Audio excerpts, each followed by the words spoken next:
اما بعد فاعوذ باللہ من الشیطان الرجیم بسم اللہ الرحمن الرحیم وَلَقَدْ نَصَرَكُمُ اللَّهُ بِبَدْرٍ وَأَنْتُمْ أَذِلَّةٌ وقال النبی صلی اللہ علیہ وسلم الجہاد ماضٍ إِلَى يَوْمِ الْقِيَامَةِ صدق اللہ العظیم۔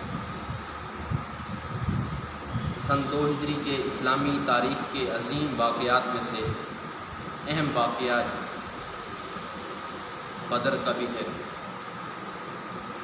اس کے پس منظر میں چند باتیں آپ کے سامنے عرض کرتا ہوں۔ حضور علیہ الصلوۃ والسلام اعلان نبوت سے پہلے آپ کفار مکہ مشرکین مکہ کی نظر میں دیانتدار بھی تھے، امانتدار بھی تھے، سب سے افضل تھے۔ مگر 40 سال کی عمر میں جب اللہ کی طرف سے حکم آیا کہ آپ انہیں میرا پیغام پہنچائیں، اعلان نبوت کریں، تو 40 سال کے بعد اعلان نبوت کرنے کے بعد آپ پر ہر قسم کی آزمائشیں آئیں، مشکلات آئیں، پریشانیاں آئیں، کوئی ایسا دکھ غم نہیں تھا جو رسول اللہ صلی اللہ علیہ وسلم پر اور آپ کی جماعت پر نہ ڈالا گیا۔ تو اللہ نے ہجرت کا حکم فرمایا۔ پہلی ایک جماعت حبشہ کی طرف ہجرت کر کے گئی، دوسری جماعت نے بھی حبشہ کی طرف ہجرت کی، اور خود اللہ کے نبی علیہ الصلوۃ والسلام ہجرت کے انتظار میں تھے۔ بالآخر ہجرت کا حکم ہوا، رسول اللہ صلی اللہ علیہ وسلم نے بھی حضرت ابوبکر صدیق کے ساتھ مدینہ منورہ کی طرف ہجرت کی۔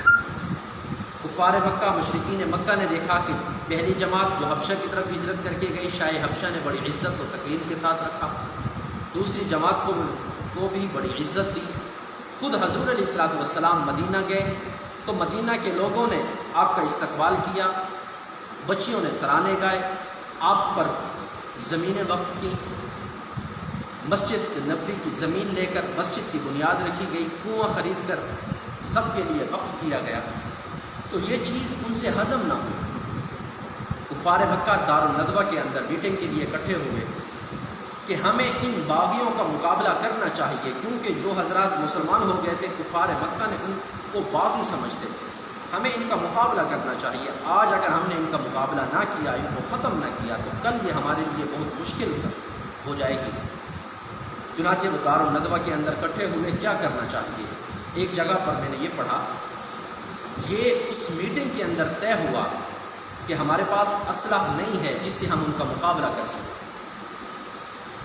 1000 گھوڑے، 1000 اونٹ اور 50,000 دینار نقدی ابو سفیان جو اس وقت تک مسلمان نہیں ہوئے تھے، ان کی قیادت میں ملک شام بھیجا کہ وہاں جا کر اس سامان کو فروخت کیا جائے، وہاں سے اسلحہ لایا جائے جس سے ہم ان کا مقابلہ کریں۔ اللہ کے نبی علیہ الصلوۃ والسلام مدینہ منورہ تھے۔ اس خفیہ میٹنگ کے بارے میں اور اس قافلے کے بارے میں حضور علیہ الصلوۃ والسلام کو خبر ہو کہ ابو جہل اور اس کے دوسرے حواریوں نے یہ میٹنگ کی ہے، مشورہ کیا ہے اور ایک قافلے کو ملک شام بھیجا ہے، وہاں وہ خرید و فروخت کر کے وہاں سے اسلحہ لائیں گے اور ہمارے خلاف استعمال ہوگا۔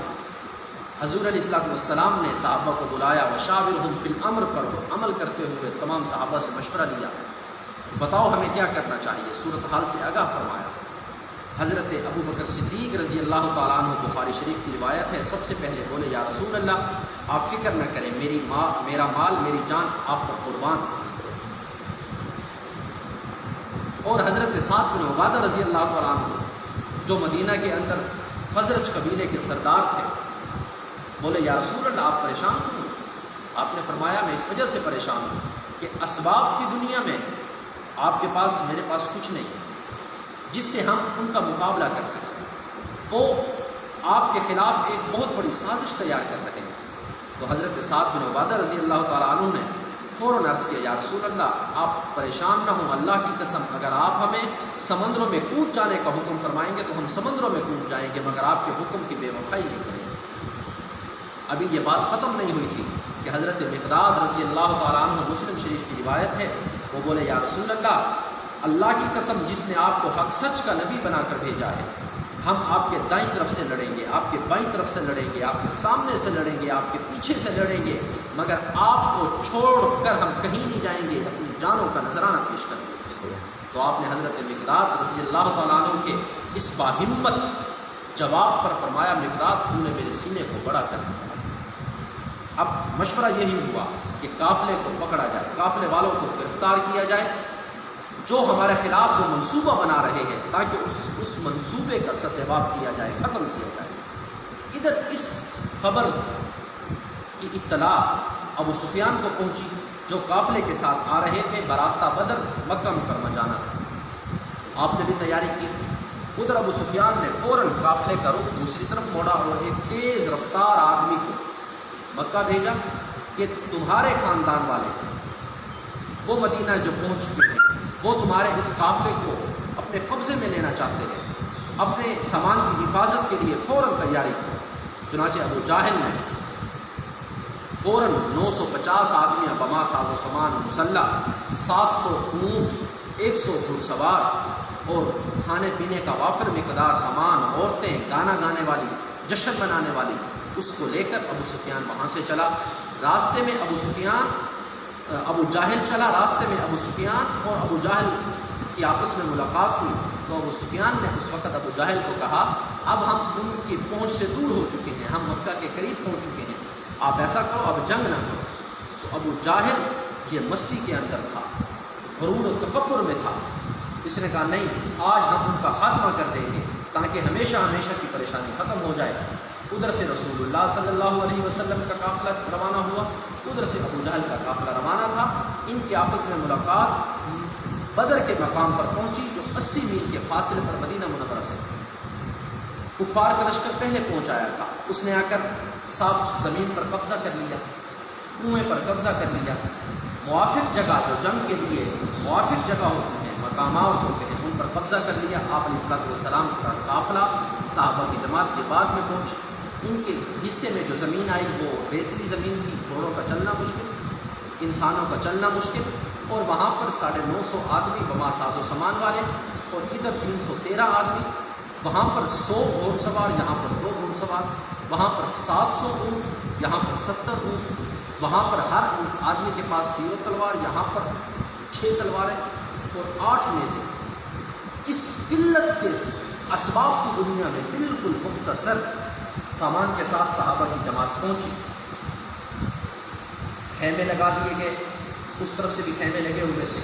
حضور علیہ السلام نے صحابہ کی حفاظت کے لیے اور اللہ کی مدد و نصرت کے لیے ہاتھ اٹھا لیے۔ رات کو اللہ کی طرف سے نصرت نازل ہوئی، بارش نازل ہوئی۔ جو زمین پکی زمین تھی وہاں پر کیچڑ ہو گئی، جو ریتلی زمین تھی وہ زمین جم گئی۔ مسلمانوں کا چلنا آسان ہو گیا، کفار کا چلنا مشکل ہو گیا۔ ان کے گھوڑے چلتے ہوئے سلپ ہوتے تھے، پھسل جاتے تھے۔ مسلمانوں کے گھوڑے اور اونٹ اور خود انسان آسانی کے ساتھ چل پھر سکتے تھے، دوڑ سکتے تھے۔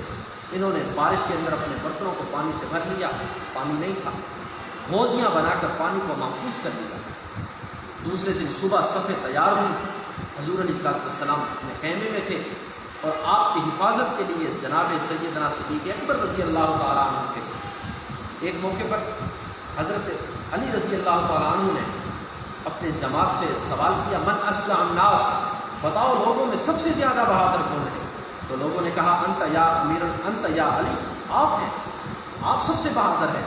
تو حضرت علی رضی اللہ تعالیٰ عنہ نے فرمایا لا اشجع الناس کان ابو بکر، لوگوں میں سب سے زیادہ بہادر ابو بکر ہیں، کیونکہ جنگ بدر والے دن، مشکلات والے دن، جناب سیدنا صدیق اکبر نے اکیلے تلوار لے کر اللہ کے نبی کے خیمے کے ساتھ پہرے کے لیے کھڑے ہوئے اور کہا کہ میں اپنی جان دے دوں گا نبی کی حفاظت کرتا ہوں۔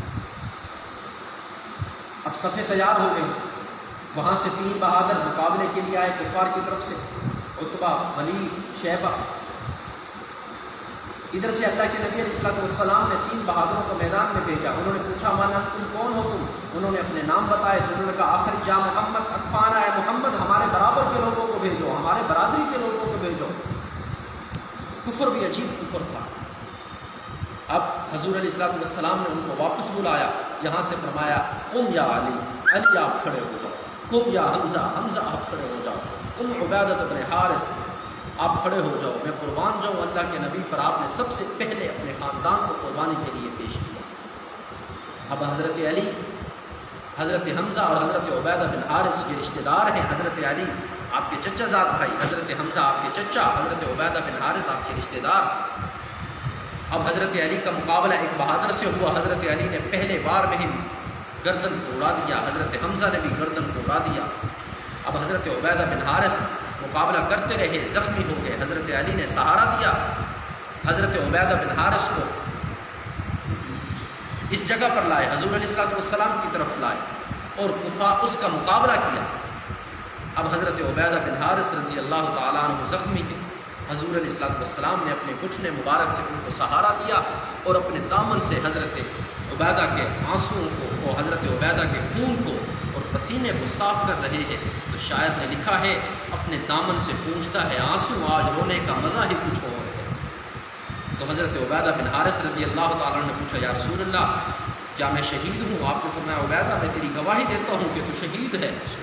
حضرت عبیدہ نے پوچھا، یا رسول اللہ میں شہید ہو گیا تو کیا میں جنت میں جاؤں گا؟ تو اللہ کے نبی نے فرمایا، عبیدہ میں اپنی آنکھوں سے جنت میں تجھے ٹہلتا ہوا دیکھ رہا ہوں، تیرے محل کو دیکھ رہا ہوں۔ حضرت عبیدہ بن حارث شہید ہو گئے۔ یہ پہلے صحابی ہیں جنہیں اللہ کے نبی نے یہ عزت بخشی کہ آپ خود ان کی لاحد میں اترے، قبر میں اترے، اپنے ہاتھ مبارک سے ان کو قبر میں لٹایا۔ اب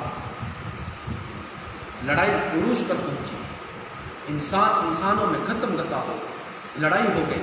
ادھر سرور کائنات سجدے میں گر گئے اور رو رو کر آنسو بہا بہا کے یہ دعا مانگ رہے تھے، اللہ آج ابو بکر کی حفاظت کرنا، آج میرے صحابہ کی حفاظت کرنا، آج حمزہ کی حفاظت کرنا، آج علی کی حفاظت کرنا، آج عبیدہ بن حارث کی حفاظت کرنا۔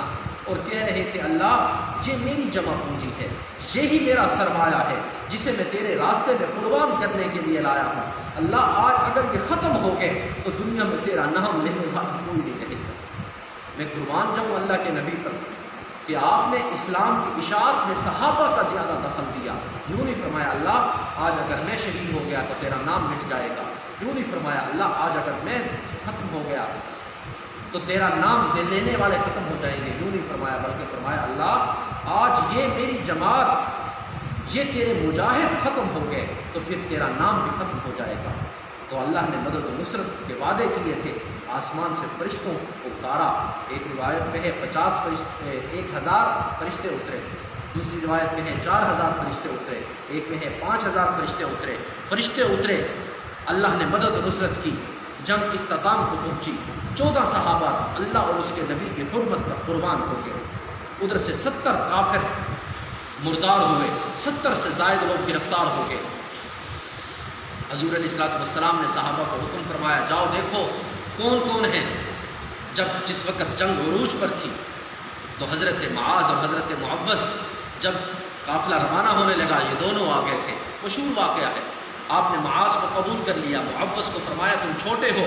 حضرت معوذ نے فرمایا نہیں یا رسول اللہ ہماری کشتی کروائے، میں ان سے طاقت میں زیادہ ہوں۔ معاذ نے ہرا دیا، معوذ ہر گئے۔ اب جب معاذ قبول ہو گئے، معوذ کو کہا گیا کہ آپ گھر جائیں، تو حضرت معوذ رو کر کہنے لگے نہیں یا رسول اللہ میری ایک دفعہ دوبارہ کشتی کروا دے۔ تو آپ نے معوذ نے اپنے بھائی کو کہا معاذ تو قبول ہو گیا ہے، تجھے تو اللہ کے نبی نے قبول کر لیا ہے، آج تو میرا بھائی ہے، آج تو مجھ سے کشتی ہار جا، مجھے بھی اللہ کے نبی قبول فرما لیں گے۔ چنانچہ معاذ جان بوجھ کے ہار گئے، معوذ جیت گئے۔ تو آپ نے حضرت معاذ و معوذ کو فرمایا میں نے تمہاری خفیہ باتوں کو سن لیا۔ تو حضرت معاذ کہنے لگے یا رسول اللہ میں نے اس وجہ سے کہا تاکہ آپ مجھے بھی قبول فرما لیں۔ حضرت عبدالرحمن بن عوف فرماتے ہیں جنگ عروج پر تھی، میں نے دائیں طرف دیکھا کہ میرے ساتھ ایک چھوٹا بچہ معاذ کھڑا ہے، میں نے بائیں طرف دیکھا کہ میرے ساتھ چھوٹا بچہ معوذ کھڑا ہے۔ میرے دل میں یہ خواہش آئی، میرے ذہن نے یہ سوچنا شروع کیا کاش میرے دائیں بائیں مضبوط ہوتے، اگر دشمن میرے اوپر حملہ آور ہوتا تو وہ میری مدد کرتا، اس پر حملہ کرتا تو میں اس کی مدد کرتا۔ ابھی یہ میں سوچ ہی رہا تھا کہ معاذ بولا یا عمی، اے چچا۔ میں نے کہا نعم۔ کہنے لگا آئین ابو جاہل، ابو جاہل کہاں ہے؟ میں نے پوچھا کیوں؟ کہنے لگا سمعت سب بنی رسول اللہ، میں نے سنا ہے وہ میرے پیغمبر کو گالیاں دیتا ہے۔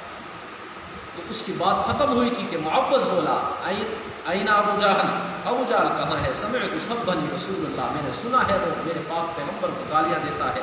میں نے دیکھا کہ ابو جاہل بڑی چاہو حشمت کے ساتھ زرے اور لوہے کے لباس میں مکمل پوشیدہ گھوڑے پر آیا۔ تو میں نے کہا وہ ابو جاہل ہے۔ تو حضرت عبدالرحمن فرماتے ہیں وہ تیزی باز کی طرح اڑے اور جا کر اپنی تلوار سے وہ ابو جہل کے گھوڑے پر حملہ کیا. ابو جہل نیچے گرا، زخمی ہو گیا. جھٹ سے ہی معاذ نے ابو جہل پر حملہ کر دیا، معوذ نے حملہ کر دیا. ابو جہل شدید زخمی ہو گیا. ادھر سے اکرمہ جو ابو جہل کا بیٹا ہے، اس وقت تک مسلمان نہیں ہوئے تھے، انہوں نے دیکھا کہ میرے بابا کو زخمی کر دیا تو وہ دوڑ کر آئے، آ کر معاذ کے بازو پر تلوار ماری. معاذ کا گوشت اور یہ ہڈیاں کٹ گئی، ایک چمڑا باقی رہ گیا. معاذ اور معوذ دونوں نے اکرمہ کا مقابلہ کیا. اکرمہ بھاگ گئے وہاں سے، معاذ لڑتے رہے اور وہ کٹا ہوا بازو لڑنے میں مشکل کر رہا تھا تو اپنے پاؤں کے نیچے دے کر کھینچا اور پھر میدان جنگ میں لڑنا شروع ہو گئے. جب جنگ اختتام کو پہنچی، حضرت عبداللہ ابن مسعود کو میرے پیغمبر نے حکم فرمایا، دیکھو زخمی کون ہیں، شہید کون ہیں، کفار کی طرف سے بھی دیکھو مرے ہوئے کتنے ہیں. حضرت عبداللہ ابن مسعود فرماتے ہیں کہ جب میں گیا میں نے دیکھا کہ ابو جہل مٹی میں لت پت ہوا پڑا ہے. میں ابو جہل کی گردن کاٹنے لگا تو ابو جہل نے کہا میری گردن ذرا شانے کے قریب کاٹنا، نیچے کاٹنا، تاکہ پتہ چلے کسی سردار کی گردن ہے. ابو جہل کی گردن کاٹی گئی اور رسول اللہ صلی اللہ علیہ وسلم کے قدموں میں رکھ دیا آ کر. اور یہ بھی واقعہ بھی بتایا کہ ابو جہل یہی کہہ رہا تھا. تو آپ نے فرمایا کہ ہر امت کا ابو جہل، ہر امت کا فرعون ہوتا ہے، میری امت کا فرعون ہی ابو جہل ہے. وہ فرعون حضرت موسیٰ علیہ السلام کے مقابلے والا فرعون جب سمندر کے اندر غوطے کھا رہا تھا تو اس نے بھی کہا تھا آمنت برب موسیٰ و ہارون، میں موسیٰ اور ہارون کے رب پر ایمان لاتا ہوں. مگر وہ فرعون، اس فرعون سے بڑا فرعون ہی ابو جہل تھا. جب اس کی گردن کاٹی جا رہی تھی تو کہتے ہیں میری گردن نیچے سے کاٹنا تاکہ پتہ چلے سردار کی گردن. آخری وقت میں بھی غرور اور تکبر ختم نہیں ہوا.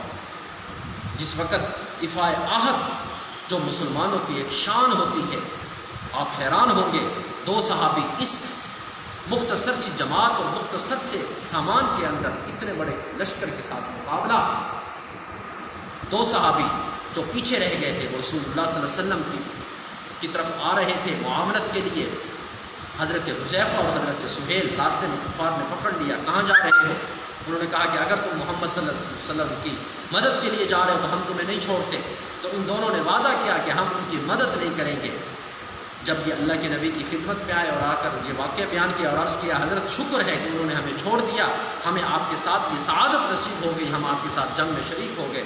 تو رسول اللہ صلی اللہ علیہ وسلم نے فرمایا میری تعلیمات دفاع عہد کا حکم کرتی ہیں، میری تعلیمات دھوکہ نہیں دیتی، میری تعلیمات میں وعدہ خلافی نہیں ہے. تم نے کافروں سے وعدہ کیا ہے کہ ہم ان کا ساتھ نہیں دیں گے، آپ جنگ میں شریک نہیں ہو سکتے، تاکہ کل کو آنے والے کسی کو یہ جرت نہ ہو کہ وہ میرے صحابہ پر انگلی اٹھا سکے کہ نبی کے صحابہ وعدہ خلاف تھے. اللہ کے نبی نے ان دونوں کو جنگ میں شریک ہونے سے روک دیا. اب جنگ ختم ہوئی، حضور علیہ الصلوۃ والسلام اپنے خیمے میں تشریف لائے. جو گرفتار ہوئے تھے ان کو باندھا گیا، ان کو خیموں میں رکھا گیا. وہی روایات بیان کرتے ہیں کہ جس وقت کھانا تیار ہوا مسلمانوں نے خود کھجور کے ساتھ گزارا کیا، ہمیں روٹی پیش کی. اس جنگ کے اندر آپ کے چچا حضرت عباس بھی شریک تھے جو مسلمان نہیں ہوئے تھے، گرفتار ہو گئے. انہیں خیمے کے اندر رکھا گیا، رات کو باندھا گیا. حضور علیہ الصلوۃ والسلام کے کان مبارک تک اپنے چچا کے کڑھانے کی آواز آئی تو اللہ کے نبی علیہ الصلوۃ والسلام اٹھ کے بیٹھ گئے. آپ کی آنکھوں سے آنسو نکل آئے. صحابہ نے عرض کیا یا رسول اللہ کیوں پریشان ہیں؟ آپ نے فرمایا میں کیوں پریشان نہ ہوں، میرے چچا تکلیف میں ہو گئے، میرے چچا کے کڑھانے کی آواز جو آ رہی ہے. تو صحابہ نے عرض کیا یا رسول اللہ آپ کو ہر چیز کا اختیار ہے، آپ انہیں آزاد کر دیں، انہیں چھوڑ دیں، ہماری طرف سے کوئی ایسی بات سامنے نہیں آئے گی.